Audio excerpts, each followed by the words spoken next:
Take charge, be the alpha dog. Hi everyone, my name's Courtney Kendall, and today we're going to talk a little bit about becoming the alpha dog, becoming the pack leader, and taking charge.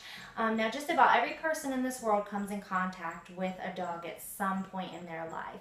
I myself have handled professionally with AKC, UKC international shows, conformation, lure coursing, and weight pull for several years. I've also worked in the local community and surrounding areas to rehabilitate some dogs that are just too shy or too aggressive to be deemed productive or acceptable members of a family.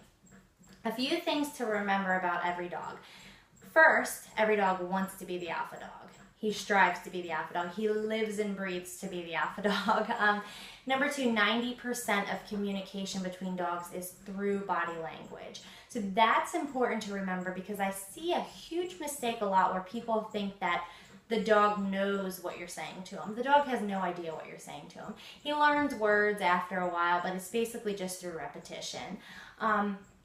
Now, there are a few corrective activities that you can use with a dog that is being too dominant or who is trying to control you. The first one is just going to be a calm, easy correction where you just basically tell the dog no. You want a one-word, one-syllable, easy-to-remember command for the dog. No.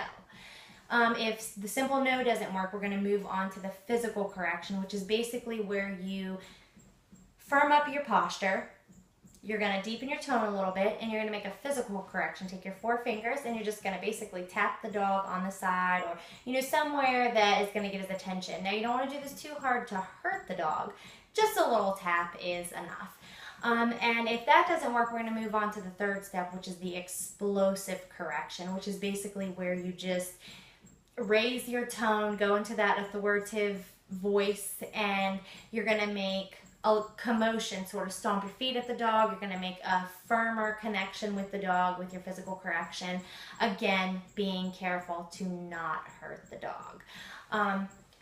This is so important and so detrimental to the lives of animals. People don't understand how important it is, but every single year, hundreds, thousands, maybe even more than that, dogs are put into shelters or fosters or relinquished. Some people drop them off alongside the road, and then they're just mixed up, left out there to get themselves in trouble. And they do this because they fail at making the dog a productive member of their house. Dogs depend on you. They're only going to learn what you teach them. And that is so important to remember. We cannot continue to put dogs on a human level.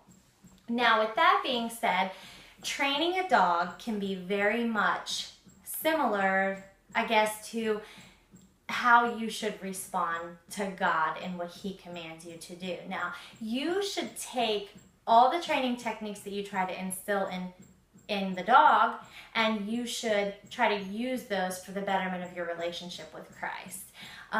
So if you expect the dog to listen to you and do what you say because you're in charge of him, why would we not be doing this for God? Don't just strive to meet His expectations. Strive to exceed His expectations. So again, a couple of things that you can use with dog training. Number one, just remember, every dog lives and breathes to be the alpha dog. Second thing, the 3 corrective actions. You're going to go easy, physical, and then explosive. Again, being careful not to hurt the dog.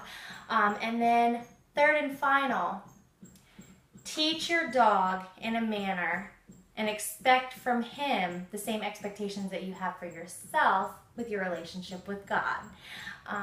Again, my name's Courtney Kendall, and I hope each and every one of you find this to be helpful. Thank you so much for your time.